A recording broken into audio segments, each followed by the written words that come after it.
Puede tomar su asiento, amado hermano. El apóstol Pablo, luego de haber expresado palabras de consuelo en la primera carta de los Corintios, capítulo 4, del versículo 13 al 18, donde estuvimos estudiando los 2 domingos anteriores, donde Pablo estaba dándole con un corazón pastoral palabras de consuelo a aquellos cristianos que estaban pasando por persecución y que ellos habían visto como esos hermanos en Cristo con los cuales ellos se congregaban dentro de la misma iglesia local, dentro de la misma comunidad de la fe, habían muerto por causa del evangelio. Vino el apóstol Pablo y dio palabras de consuelo para aquellos que están con vida con respecto a ello. Y les dice, no se preocupen, esas personas que han muerto, esas personas están en la presencia del Señor. ¿Y saben qué? Les voy a revelar algo nuevo en todo esto, que esas personas nos precederán en la resurrección. Y seremos transformados, dice, y esperaremos al Señor.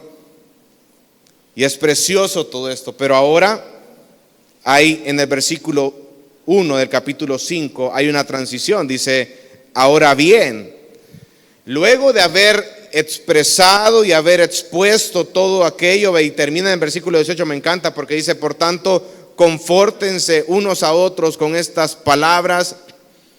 Ahora Pablo hace una transición intencional en todo esto y va a dar palabras de consuelo para los que están vivos con respecto al día del Señor.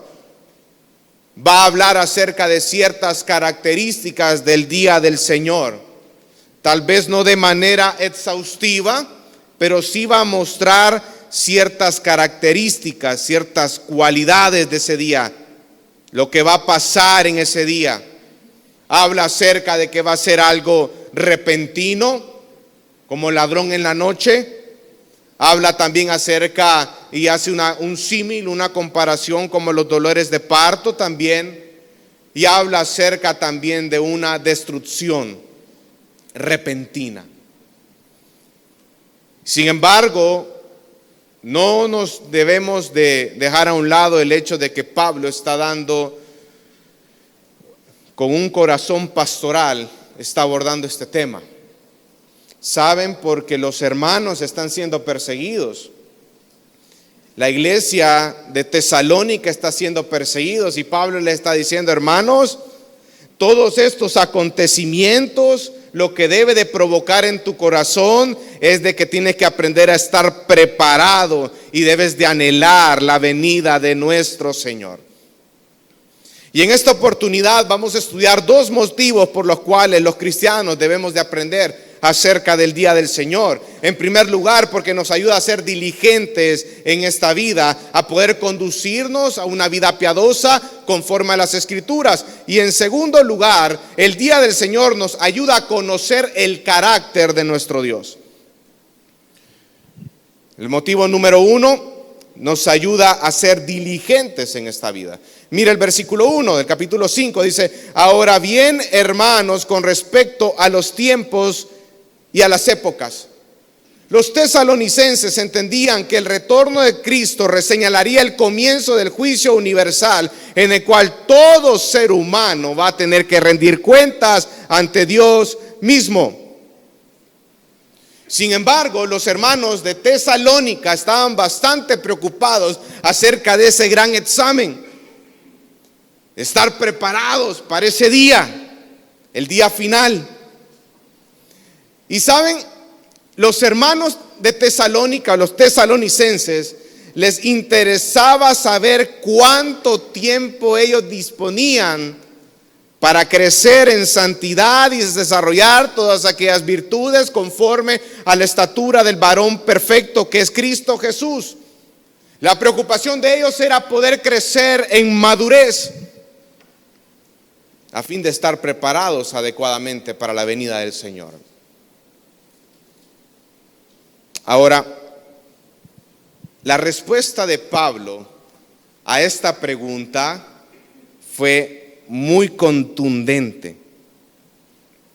Y les dice Pablo: miren, hermanos, nosotros no nos vamos a preparar conociendo de antemano las fechas, sabiendo el tiempo en el cual disponemos para prepararnos para este evento. No es cuestión de elaborar un plan de santidad progresiva de acuerdo al tiempo disponible, sino de vivir en santidad ahora mismo, en el presente y cada día.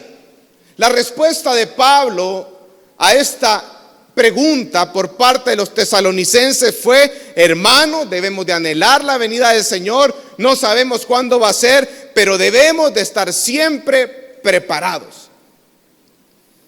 Debemos de ser vigilantes con respecto a ello. Y es algo que debemos nosotros aprender en esta mañana, que como iglesia de Cristo no sabemos el momento en el cual Cristo vendrá. Y eso es algo que durante las Escrituras el mismo Cristo dice: solo el Padre sabe el momento en el cual sucederán estas cosas. Pero eso debe de provocar en mi corazón como creyente a estar preparados, a ser vigilantes. El hecho de que Cristo venga, y con eso termina el capítulo 4, debe de traerme consuelo en mi corazón, porque hay una esperanza. Cristo vive, Cristo ha resucitado y Cristo vendrá. Y eso trae consuelo a mi corazón y también me estimula a llevar una vida piadosa y a ser vigilantes de nuestra propia vida. Y eso es algo que debemos de anhelar, porque este tema en particular no solo incide en lo que debemos de sentir, sino también de cómo debemos de vivir, hermano. Si usted puede ver a lo largo de este estudio, de esta carta, podemos entender que hay un profundo anhelo pastoral de Pablo de poder enseñar temas escatológicos, pero el propósito de conocer estos temas escatológicos es que la iglesia pueda crecer en santidad día con día. El hecho de que Cristo venga, que va a existir un día que es el día del Señor, un día de juicio, debe de ser un motivo para mí de poder llevar una vida conforme al Evangelio. Para que cuando Cristo venga, hermano, nos encuentre ocupados en sus asuntos, como dice Mateo 24, del 45 al 51. La pregunta es: ¿cómo estás esperando a tu Señor en este momento? ¿Estás siempre preparado y vigilante de que en cualquier momento el Señor vendrá? Porque si eso fuera el caso, hermano, si tú tuvieras ese concepto muy grabado en tu mente, en tu corazón, eso produciría en ti un anhelo constante por anhelar esa santidad. No hay tibios, o eres frío o eres caliente. Este tipo de cosas te debe llevar a ti a tener el correcto entendimiento del por qué haces lo que haces. Le aseguro, si el día de ahora viniera el Señor y todos supiéramos, esta iglesia estuviera más llena, con todos sus miembros. No fuera algo negociable el venir a la casa del Señor, adorarle a Él, porque el Señor viene. Tener en perspectiva esta realidad te hace a ti ver cuáles son las prioridades de tu vida. ¿Anhelas más las cosas del Espíritu o más las cosas terrenales? Porque el Señor viene y el Señor está purificando a su iglesia, y todo este tipo de acontecimientos, persecuciones, sufrimiento que está sucediendo alrededor de todo el mundo, está santificando, purificando a la iglesia de Cristo. Pero ¿cómo tú estás esperando a tu Señor?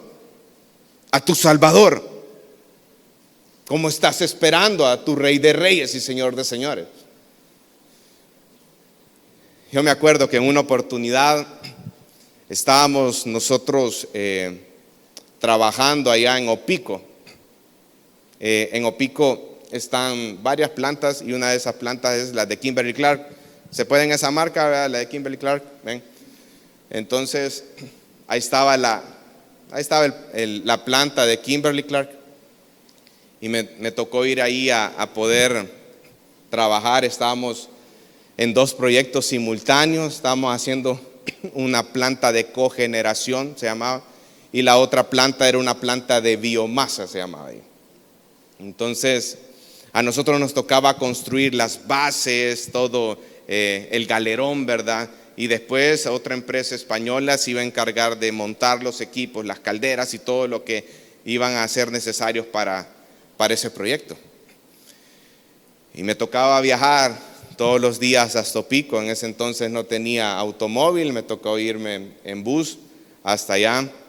Y me recuerdo que en una ocasión teníamos la visita del vicepresidente de la República.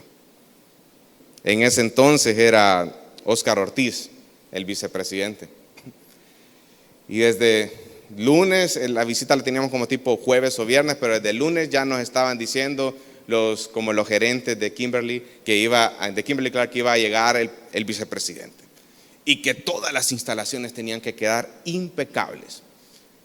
Para aquellos que se dedican al rubro de la construcción, dejar limpio el proyecto, hermano, es algo muy complicado, muy difícil. ¿Saben por qué? Porque estamos construyendo, hay polvo por todos lados. Ahí hasta el pelo se me vuelve rubio por el polvo. Madera por todos lados. Ahí usted puede ver de que hay veces que los carpinteros, y uno lucha con los carpinteros porque esos son bien chucos, son bien cochinos, quitan, desencofran las losas y dejan los pedazos de madera con todos los clavos así encima, como que en el piso, ¿verdad? Como que el clavo le está diciendo: pásame tu pie que me voy a atravesar. Y uno lucha con eso, con los carpinteros, le dicen: no seas cochino, dejar eso, como no sos vos el que te vas a meter ese clavo en el pie, por eso lo dejas así. Y por todo, bolsas de churritos, botellas de Coca-Cola partida a la mitad, porque ahí hacen sus vasos los obreros. Ahí uno no tiene vasos de cristal, sino que son a la mitad de Coca-Cola, y ahí entre 5 reparten el mismo vasito. Y bolsitas de café listo, de Coscafé, café Musum, de esos instantáneos. Entonces, cuando me dijeron que tenía que dejar todo limpio, impecable, porque iba a llegar el vicepresidente, a mí me preocupó. Y empezamos a darle vuelta a todo el proyecto, ¿verdad? A estar regando cada cierto tiempo para que no se levantara el polvo, y cuidadito, ¿verdad? Hasta una alfombra le pusieron para que no se le llenara de polvo los zapatos al vicepresidente, ¿verdad? Cintas de precaución, todo bien indicado. Y todos estaban nerviosos porque él iba a llegar, ¿verdad? Y yo más aún, porque si pasaba algo malo, a mí me iban a caer con todo. Llegó el vicepresidente, hizo toda la visita, conoció las instalaciones y todo lo que estábamos haciendo. Le gustó muchísimo y luego él se retiró. Entonces yo me puse a pensar que nosotros debemos de tener la misma actitud todos los días cuando viene el Señor. Debemos de arreglar todas aquellas áreas que usted y yo sabemos que debemos de arreglar. Áreas en nuestra vida, llámese en el matrimonio, llámese en amistades, llámese orgullo, ira, vanagloria, envidia, celos, contiendas, falta de perdón, raíces de amargura, rencillas con los hermanos en Cristo, odio con los hermanos en Cristo. Y debemos de anhelar esa limpieza constante en nuestras vidas. Porque el pecado, hermano, lo que va a hacer es gobernar poco a poco tu corazón si tú no luchas con ese pecado constantemente. Entonces el hecho de saber que Cristo va a venir en mi corazón debe de llevar un fuerte deseo de evaluar continuamente esas áreas de mi vida donde no reflejo la piedad.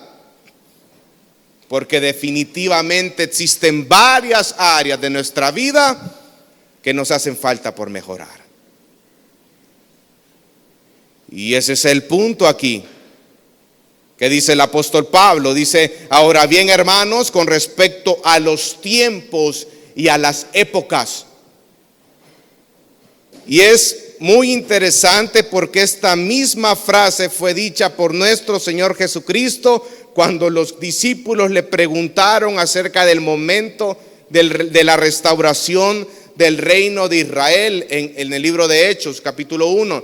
Y Jesucristo le respondió en el versículo 7 y les dijo: no os toca a vosotros saber los tiempos o las sazones que el Padre puso en su sola potestad. Y ahora Pablo lo aplica en su contexto al día del Señor. Y él ocupa dos vocablos: tiempo y épocas, que ambos hacen referencia a los tiempos, pero el primer vocablo hace referencia a un aspecto cronológico, hace referencia a un periodo de tiempo. Y en ese periodo de tiempo algo ocurre. Y en el segundo vocablo, cuando dice época, se refiere a un punto en el tiempo que marca una oportunidad o una crisis. Es decir, en otras palabras, algo cualitativo. Tiempo y época, cronología, y en un aspecto cualitativo.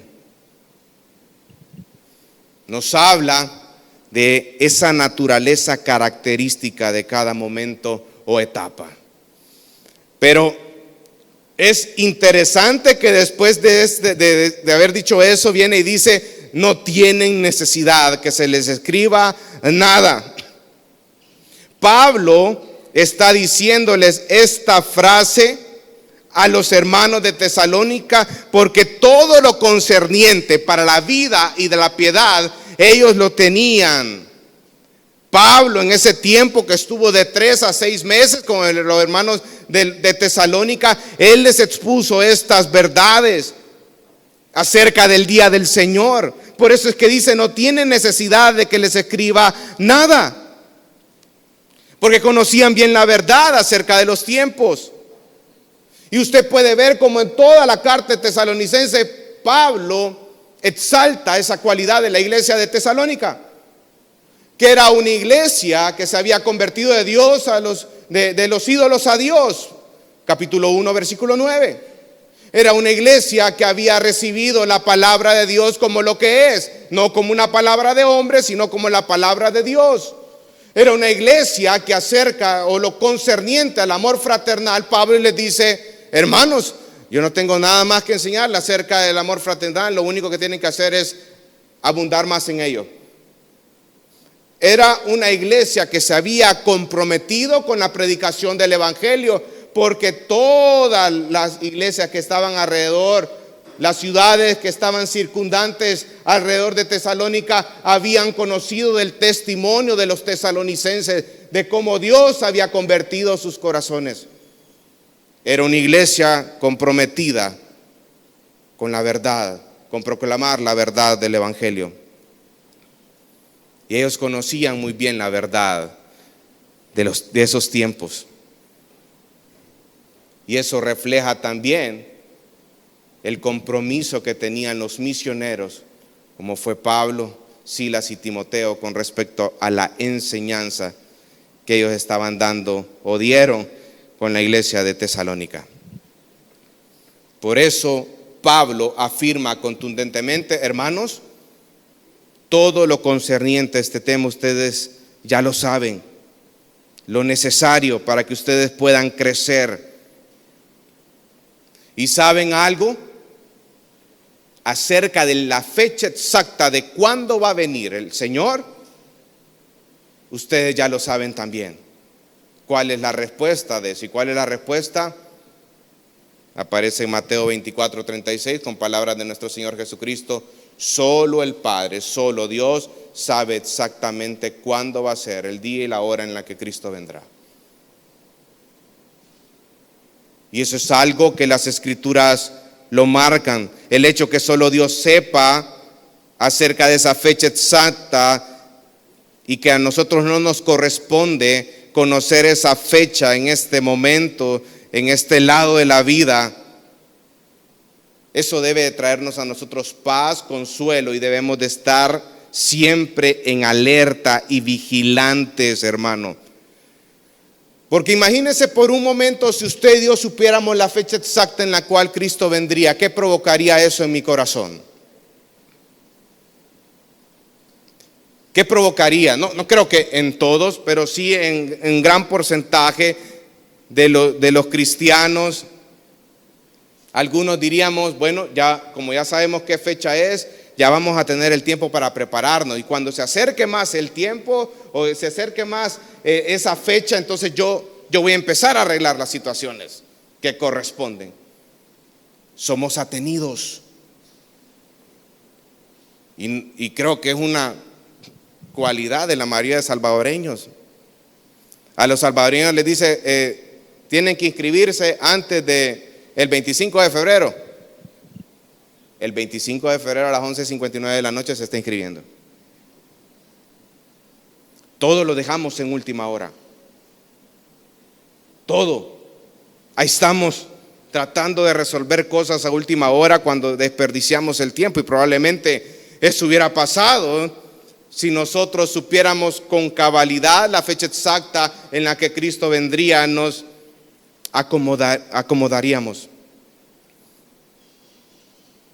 Por eso no nos conviene conocerlo, porque en cualquier momento puede pasar, y eso de que en cualquier momento puede pasar, que el día del Señor se acerca y Él va a venir como ladrón en la noche, eso debe de provocar en mí a estar siempre en un estado de alerta, expectante, vigilante, y estar anhelando continuamente su venida, y estar a la vez anhelando esa santidad en mi vida. Segundo motivante por el cual nosotros debemos de entender acerca del día del Señor es porque nos ayuda a comprender el carácter del Señor. Mira el versículo 2, dice el versículo 2, pues ustedes mismos saben perfectamente.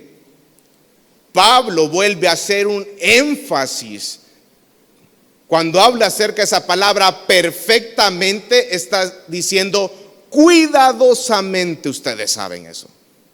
Vuelve a reiterar lo que había dicho en el versículo anterior. Es enfático y les hace ver el lado bueno de lo que había mencionado anteriormente. Ellos no tienen necesidad de que les explique algo más, porque ya lo saben, ya habían estudiado, ya lo saben perfectamente. En otras palabras, ellos disponen de toda la información para que ellos puedan crecer en esa área. Y eso debe ser también para nosotros.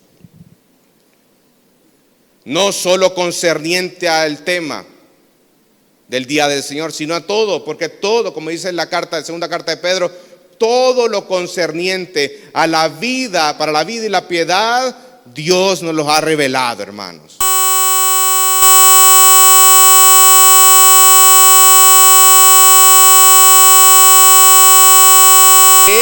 Escudriñarla día con día,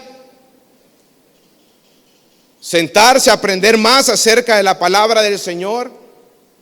Ese es nuestro trabajo, esa es nuestra responsabilidad. Debemos de nosotros ser responsables en el estudio de la palabra del Señor. Pero muchas veces nosotros descuidamos eso en nuestras vidas. Y ojo, que un corazón perezoso y un corazón que le falta diligencia en estudiar la palabra de Dios, se nota, hermano. Se nota. ¿Saben cómo podemos notar esa falta de interés genuino por aprender de las Escrituras? Lo nota a través de las conductas, a través de las actitudes, a través de los hechos, a través de cómo esta persona responde ante la adversidad, a través de cómo esta persona responde ante el sufrimiento, a través de cómo esta persona responde ante aquellos hermanos que le están haciendo alguna señalización o le está diciendo algo. A través de obras dignas de arrepentimiento. Por eso es que usted puede ver que hay personas que se están congregando 10, 15, 20 años dentro de una iglesia y no crecen porque hay una falta de interés genuino por aprender las Escrituras. Y más que aprenderlas, aplicarlas. Por eso el apóstol Pablo también le dice a los corintios: hermanos, ustedes, en primera carta a los Corintios, ustedes, capítulo 5, dice: ustedes han visto este tipo de inmoralidad sexual que se está dando dentro de la iglesia, que ni aún en los inconversos existe eso, y no han hecho nada. Hermanos, yo les quiero dar carne, pero ustedes todavía son unas personas inmaduras en la fe y les tengo que dar leche. Tengo que volver a explicarles aquellas bases que les había explicado anteriormente, porque no han crecido como debe de ser. Entonces, hermano, disponemos de toda la información necesaria al respecto. Ahora la pregunta es: ¿qué hacemos con esa información nosotros? Y ahí está el meollo de la situación. Porque los tesalonicenses sabían que el Señor puede volver en cualquier momento, en el momento que ellos menos esperaban. Ya Jesucristo lo había dicho en Mateo 24:44. Puede ser en este momento, puede ser en 5 años, puede ser en 10 años, en 20 años, en miles de años. Y porque puede ser que sea en unos 2000, 3000, 4000, 5000 años, hermano.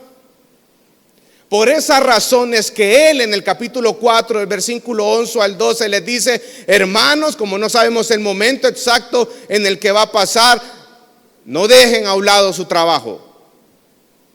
No dejen a un lado las responsabilidades que a ustedes les corresponde de hacerlo. Ustedes tienen que ser diligentes en cuanto a ellos, tienen que ser responsables en cuanto a ello. Pero como no sabemos el tiempo, tienen que ser vigilantes acerca de esto.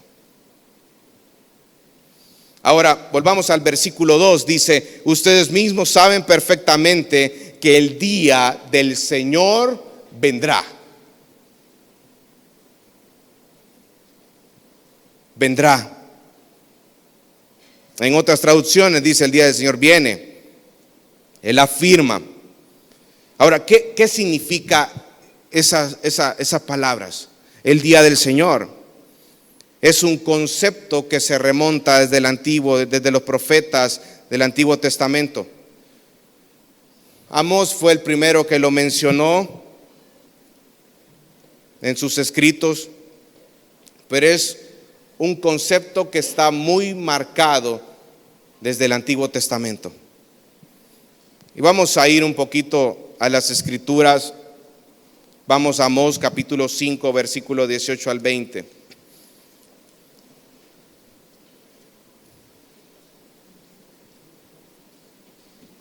Amós capítulo 5, versículo 18 al 20. Si no sabe dónde está Amós, hermano, sea humilde y vaya al índice y vaya a ver en qué página está.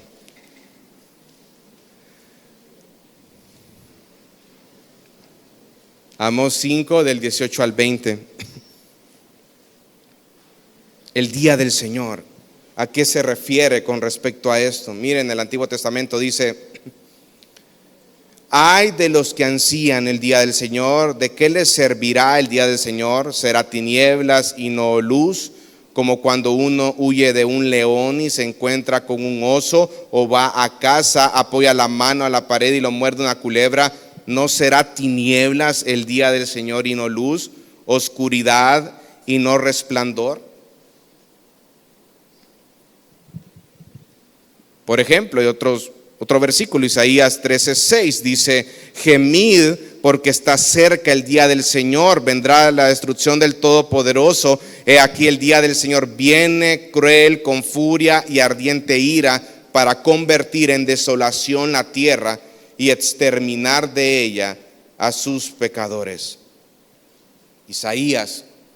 Ezequiel capítulo 30, versículos 2 al 4 dice: así dice el Señor Dios, gemid, ay de aquel día, porque cerca está el día. Sí, está cerca el día del Señor, día de nubarrones, la hora de las naciones. La espada vendrá sobre Egipto y habrá angustia en Etiopía. Cuando la Biblia habla acerca del día del Señor, en el Antiguo Testamento este término se emplea alrededor de 19 veces, en el Nuevo Testamento se emplea alrededor de 4 veces. Pero cuando habla acerca del día del Señor es un día de juicio. En su contexto, acabamos de leer en Ezequiel, habla acerca del juicio hacia Egipto. También habla acerca del juicio hacia Israel. El Señor también establece juicio hacia las naciones. ¿No se acuerda usted? ¿Usted ha leído el libro de Habacuc alguna vez? Cuando Habacuc le empieza a recriminar al Señor en el capítulo 1, Señor, ¿cómo es posible que tú vas a enviar a los babilonios a establecer un juicio contra tu pueblo que es santo? Porque si nosotros vemos en cuanto a pecado, ellos tienen más pecado, ellos idolatran a muchos ídolos. Señor, ¿y cómo es posible que tú utilizarás a ellos? ¿Cuál fue la respuesta del Señor a Habacuc? Le dijo: ellos, los caldeos, ellos también recibirán su juicio. Y eso lo puede ver usted todo en el Antiguo Testamento. Y eso nos revela algo del carácter del Señor, y es que nuestro Dios es justo, es santo y es un Dios lleno de ira, hermano.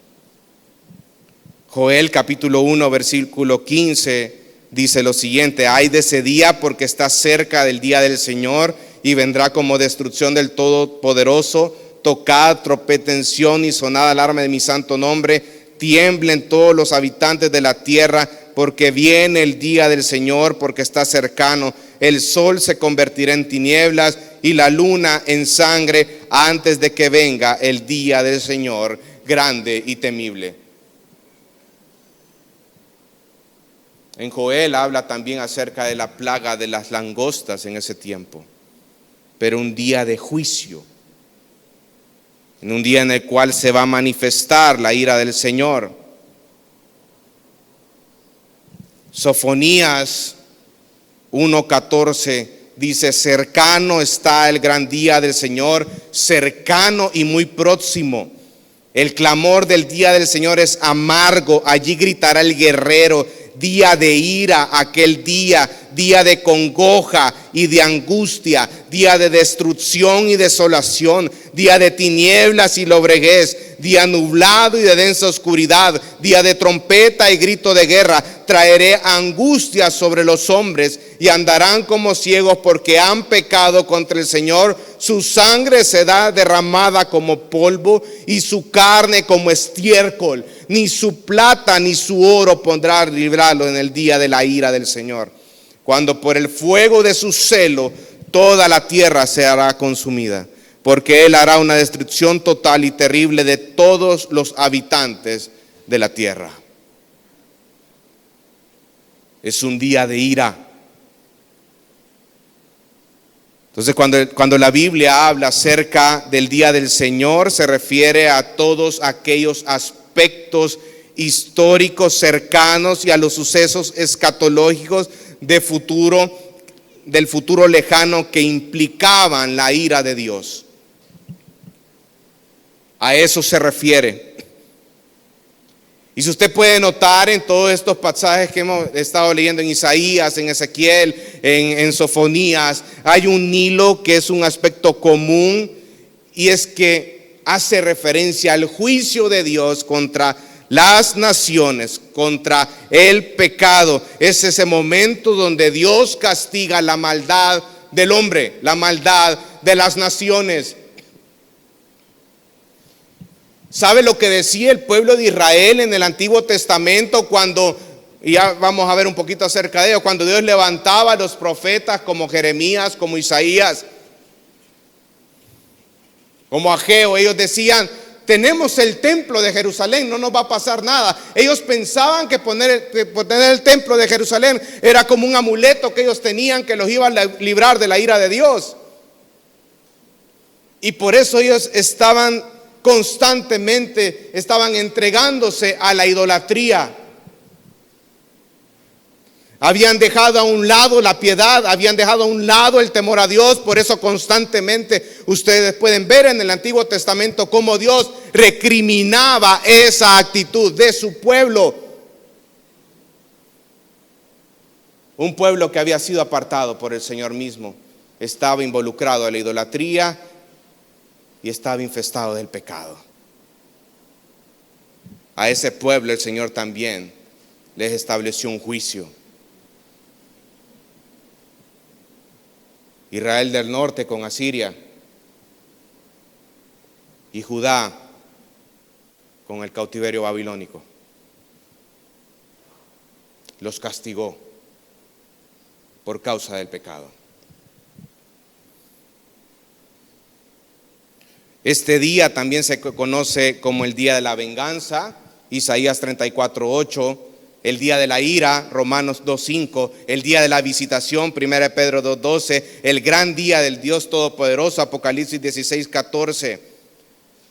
Y es el mismo día que nuestro Señor Jesucristo menciona en Mateo 24:29, se lo voy a leer, dice: e inmediatamente después de la tribulación de aquellos días el sol se oscurecerá y la luna no hará su resplandor y las estrellas caerán del cielo y las potencias de los cielos serán conmovidas. Se trata de un día donde Dios mismo vendrá para juzgar el mundo, poner en fin las injusticias humanas y destruir a los impíos. Porque todo lo que ha revelado las naciones y los gobiernos hasta la fecha, lo que ha revelado es de que necesitamos un gobernador perfecto, que es el Mesías. El ser humano no es capaz de establecer esa paz que solo Cristo da. Entonces, hermanos, va a ser un día de terror, va a ser un día de lamentación de todos aquellos que no han creído en Cristo. Son personas inconversas, son personas que no han nacido de nuevo. Será un día de castigo para los impíos. Todas aquellas personas que estuvieron, que escucharon el mensaje del Evangelio y que aún así lo negaron. Ahora bien, volvamos a primera carta de Tesalonicenses.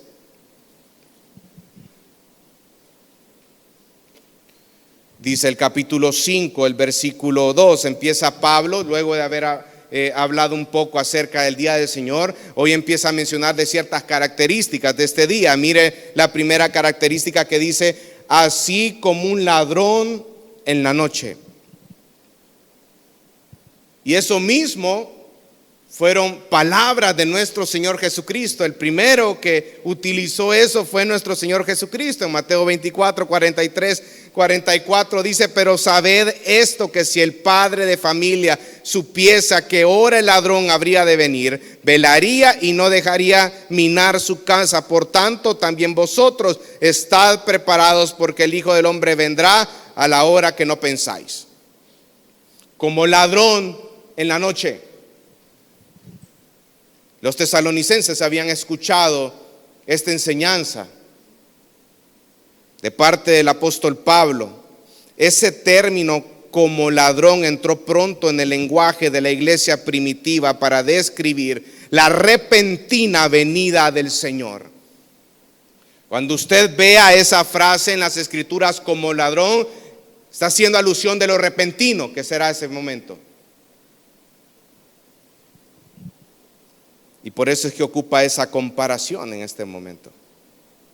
Así como el ladrón indica el carácter totalmente inesperado o repentino de este día, hermano.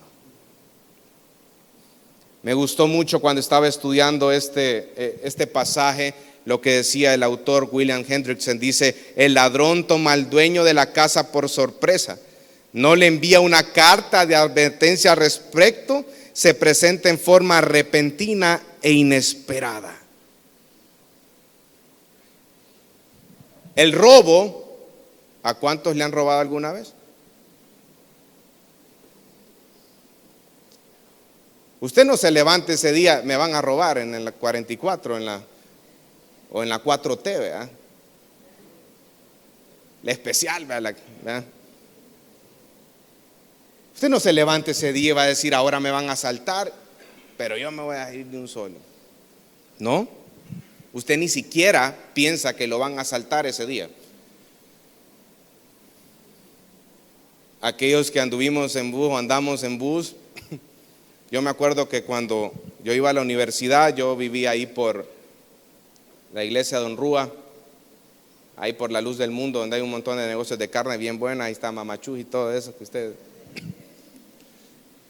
Yo, para ir a la universidad, hermano, yo agarraba primero la 26, me bajaba en la Nacional y de ahí agarraba la 44 ahí en la Nacional, iba hasta aquí, llegaba hasta el POPS de la UCA.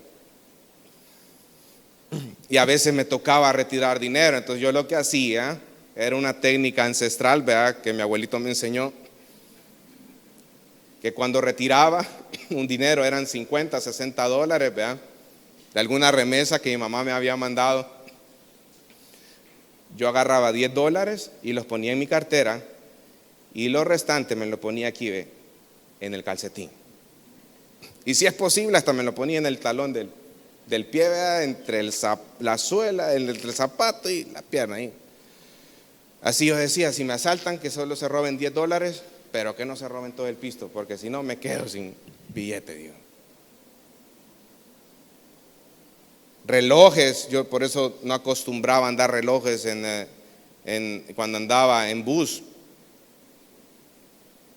Incluso estando casado, si andaba con anillo, yo guardaba mi anillito por ahí, ¿verdad? El celular lo ponía en modo silencio, lo guardaba en el bolsón. Pero aquellos que alguna vez hemos sido víctimas de algún robo, a usted lo agarró desprevenido eso. Usted no esperaba en ninguna manera eso. Y a veces cuando sucede eso, que nos roban, es algo desprevenido, nos damos cuenta de lo que ha pasado, no lo podemos creer, nos sentimos impotentes, decimos: ¿cómo es posible que esta persona me haya asaltado? Y ahí vienen las autorrecriminaciones. Empezamos a ver en nuestra mente todas aquellas cosas que pudimos haber hecho mejor para que no nos asaltaran, ¿verdad? Si hubiera salido 5 minutos tarde, probablemente no hubiera agarrado el bus donde me asaltaban. Qué regada, dice. Todos hemos sido alguna vez víctimas de robo. Me acuerdo que en una oportunidad yo estaba en un proyecto, hermano, donde en teoría hay seguridad interna, ¿verdad? Y habíamos salido de la reunión, estábamos en la oficina del proyecto, un lugar seguro también, en teoría. Salimos de la reunión y el administrador del contrato dejó su laptop ahí en la sala de reuniones mientras fuimos a hacer el recorrido. Y era de día, hermano, era de día. Y fuimos a hacer el recorrido y todo, empezamos a atender unas cosas que teníamos pendientes. Y cuando íbamos regresando a la oficina, dijo el administrador: Mira, ¿no te has dado cuenta dónde está mi computadora? Miren, hermanos, ahí hicimos una requisición a todos los trabajadores, pero es que los ladrones son tan astutos. Ellos, antes de actuar, ellos saben a dónde van a colocar cada cosa, incluso dejan guardadas en algún punto específico y el siguiente día lo recogen y se lo llevan y lo venden. O a veces se ponen de acuerdo entre 4 o 5 personas para poder hacer el atraco. Y en ese momento todos nos sentimos vulnerables porque nos robaron. Y en esa computadora, ese administrador tenía todo lo que tenía del proyecto. Y empezamos a investigar, a ver quién, empezamos a ver entre los trabajadores, a ver quién había sido y todo, y no encontramos la bendita computadora. Hasta por GPS una vez identificado dónde estaba, ya la computadora ya había migrado a Sonsonate, a saber cómo, pero ya estaba en Sonsonate la bendita computadora.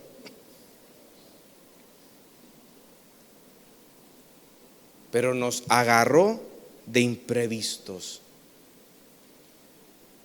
Siempre cuando pasan este tipo de cosas, empezamos a ver en nuestra mente qué aspectos tuvimos que haber mejorado para que eso no hubiera pasado.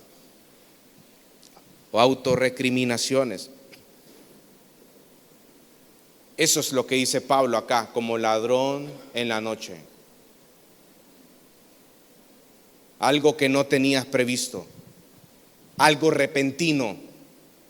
¿Y sabe lo que va a provocar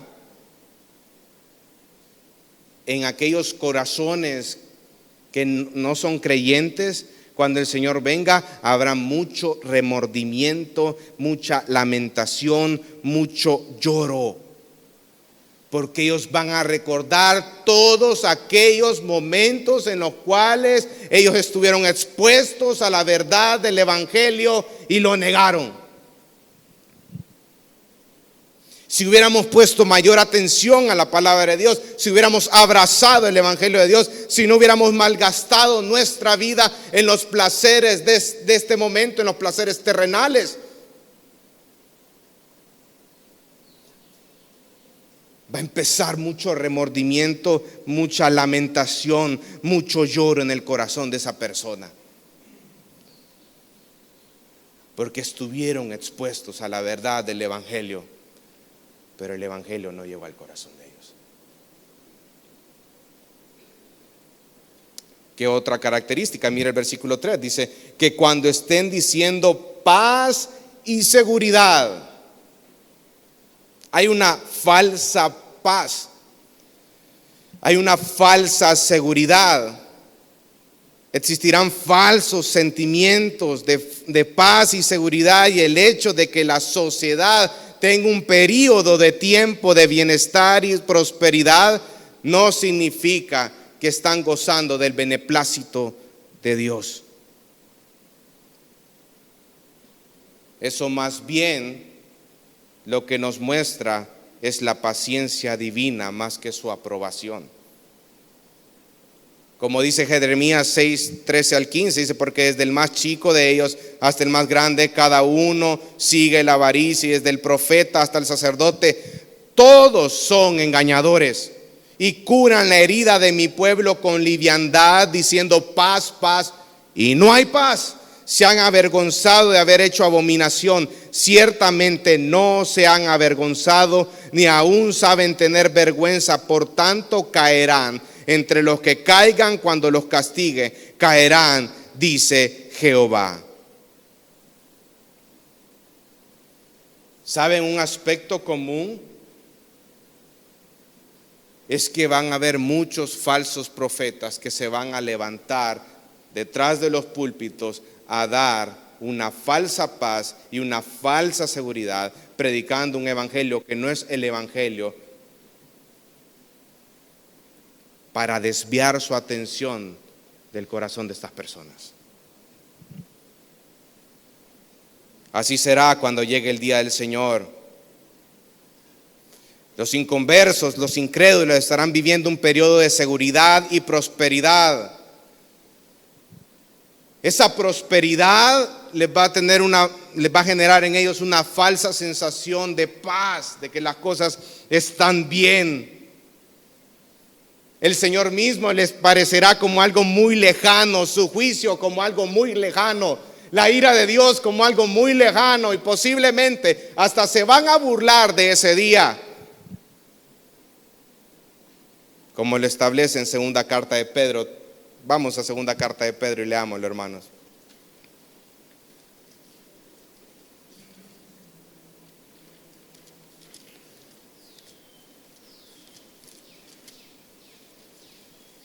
Segunda carta de Pedro,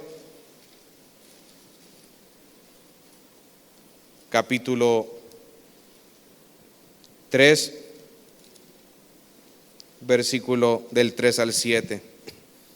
Sabed esto, dice, que en los últimos días vendrán burladores con su sarcasmo, siguiendo sus propias pasiones y diciendo: ¿dónde está la promesa de su venida? Porque desde que los padres, miren, ellos se están burlando acerca de ese día, porque desde que los padres durmieron, todo continúa tal como estaba desde el principio de la creación. Mire lo que ellos están diciendo, no va a pasar. Yo veo que desde que los padres están durmiendo, lo mismo está sucediendo en la creación. Miren lo que les dice Pedro, dice: pues cuando dicen esto, no se dan cuenta de que los cielos existían desde hace mucho tiempo, y también la tierra surgida del agua y establecida entre las aguas por la palabra de Dios, por lo cual el mundo de entonces fue destruido, siendo inundado con agua. Pero los cielos y la tierra actuales están reservadas por su palabra. ¿Para qué? Para el fuego, guardados para el día del juicio y de la destrucción de los impíos. Estas personas estaban burlando con sarcasmo de lo que los apóstoles y los predicadores de ese momento estaban proclamando: el Señor viene, el día del Señor está cerca.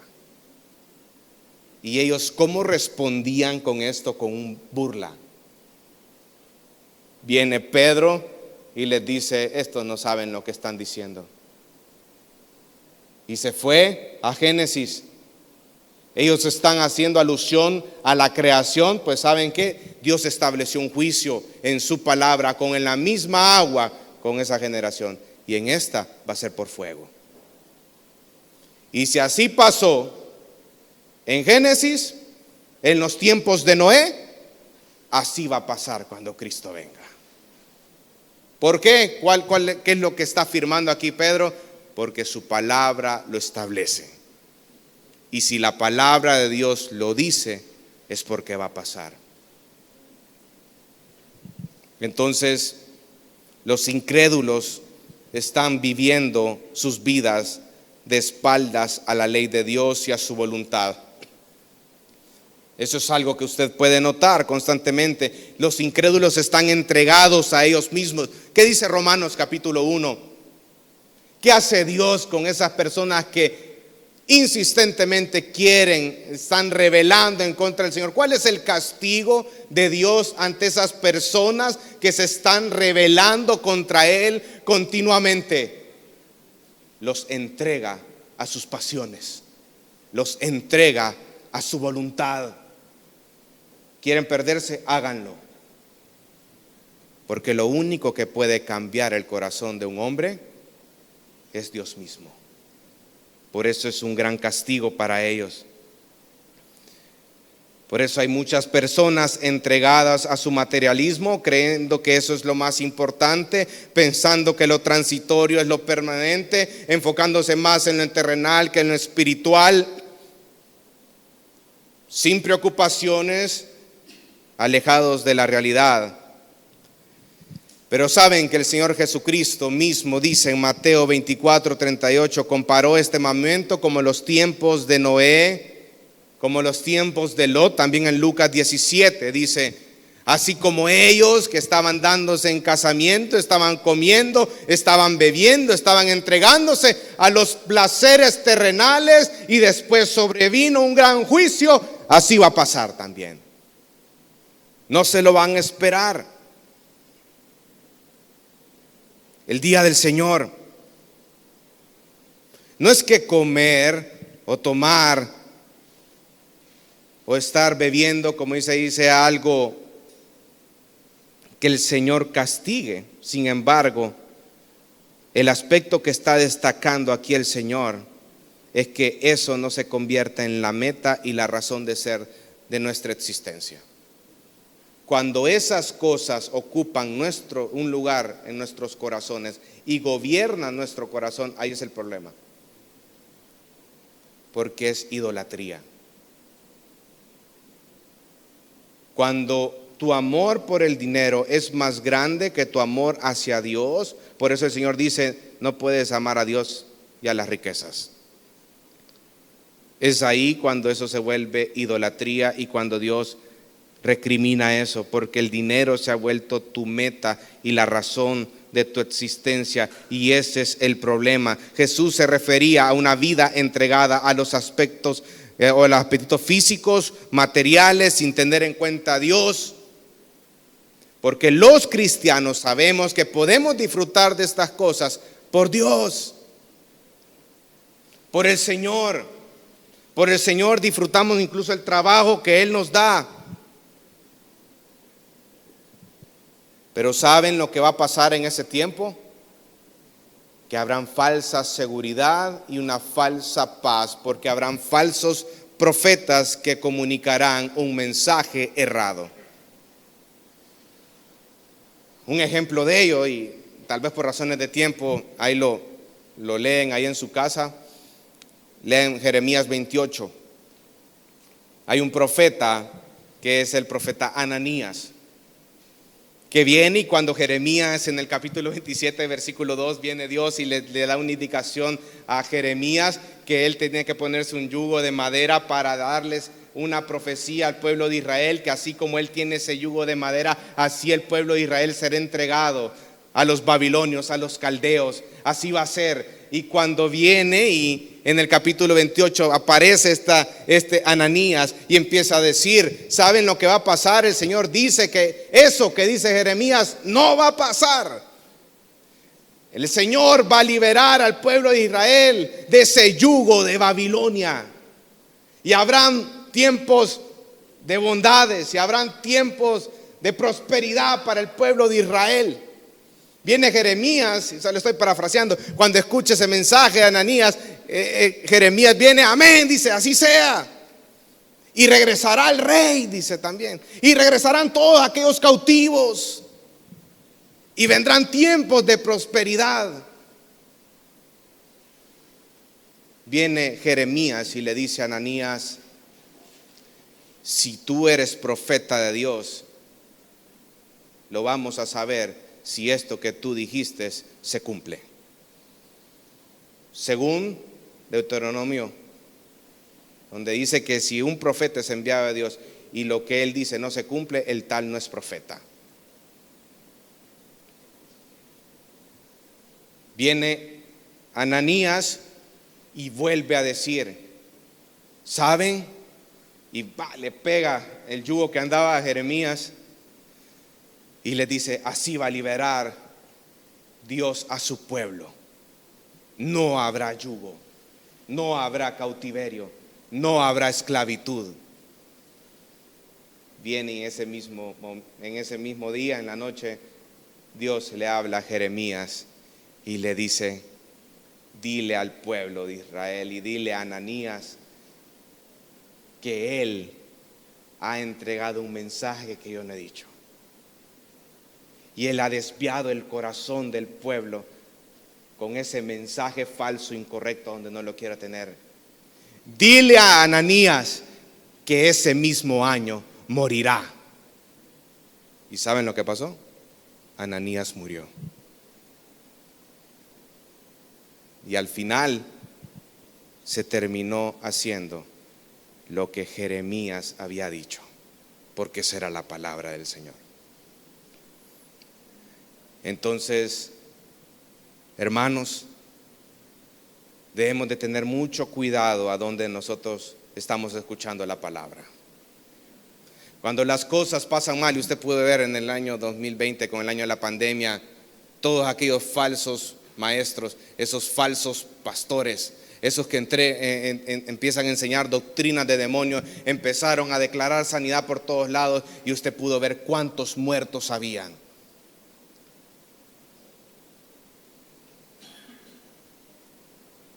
El mensaje más transformador es el mensaje del Evangelio.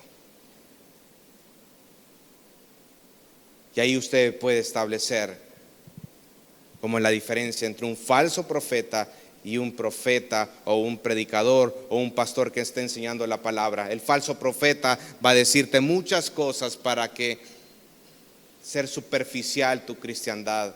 Te va a prometer muchas cosas, pero no es la realidad de ello. Y finalmente, volvamos a 1 Tesalonicenses y con esto vamos a ir finalizando. Capítulo 5. Hay dos características más. Y dice que la destrucción vendrá sobre ellos repentinamente, como dolores de parto a una mujer que está encinta, y no escaparán. Este día, hermano, va a ser algo repentino. Y Pablo aquí destaca que es algo altamente destructivo y será repentino. Pablo tenía presente las palabras de nuestro Señor Jesucristo en Lucas 21, del 34 al 36, porque Jesucristo dice que esto va a ser algo súbito. Como ladrón en la noche, destrucción inmediata. Por eso debemos de estar alerta,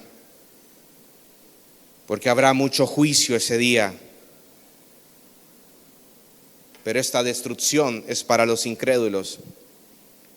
¿Cómo será esta destrucción? Será un estado consciente de lloro y lamentación, de una enorme sensación de pérdida, de una ruina o exclusión total e irreparable. Como dice en segunda carta de Tesalonicenses 1:9, escucha, hermano, estos sufrirán el castigo de eterna destrucción, excluidos de la presencia del Señor y de la gloria de su poder. La presencia del Señor es la fuente de la destrucción eterna, hermano. Y los impíos enfrentarán eternamente la justa ira de Dios. Y eso es lo que dicen las Escrituras. Pero finalmente dice, como los dolores de parto de una mujer.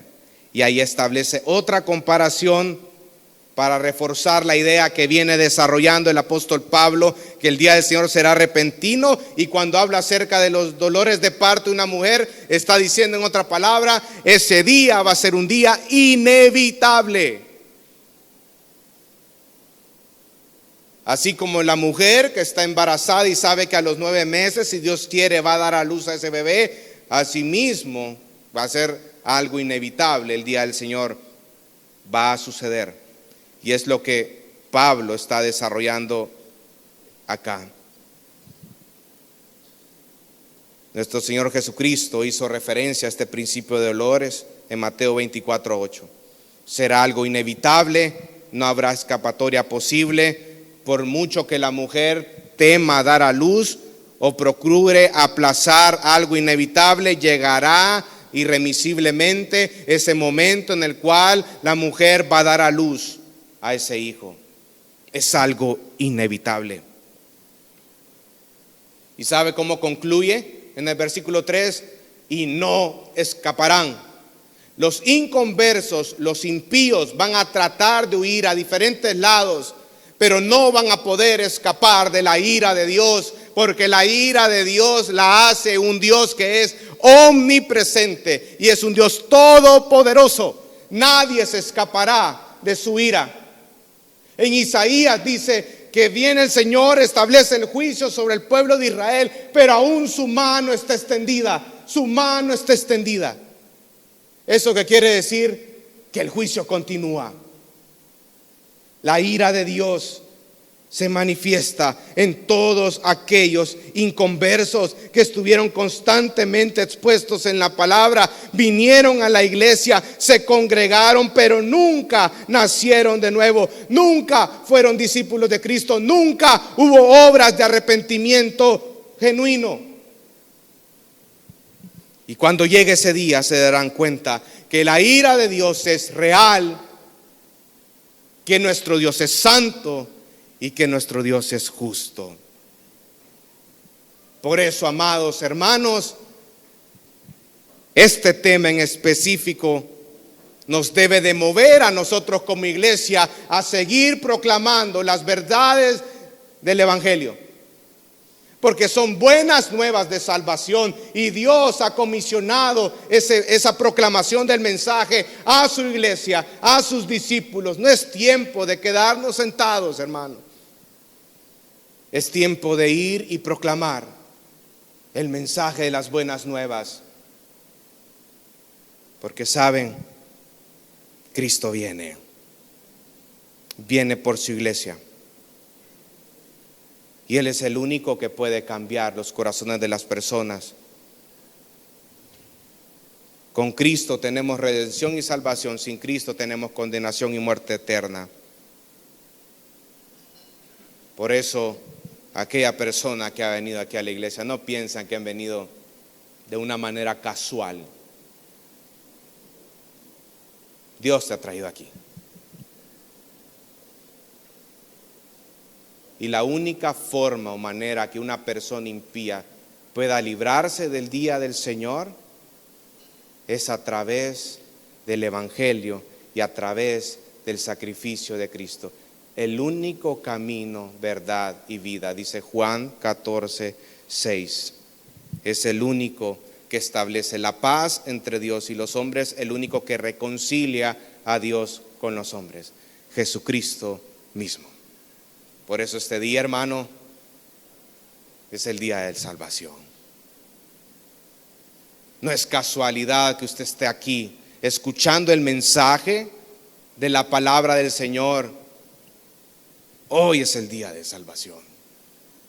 Estamos en un tiempo donde seguimos proclamando el mensaje del Evangelio porque creemos firmemente que solo el Evangelio puede transformar el corazón. Es cierto, reconocemos que es Dios el que transforma los corazones y es Dios el que hace la obra en el corazón.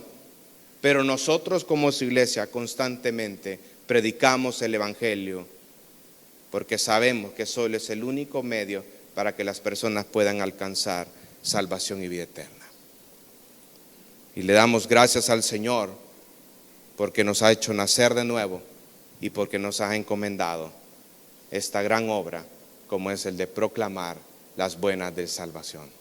Cristo viene, iglesia, y nosotros como iglesia estamos esperando su venida. Vamos a orar.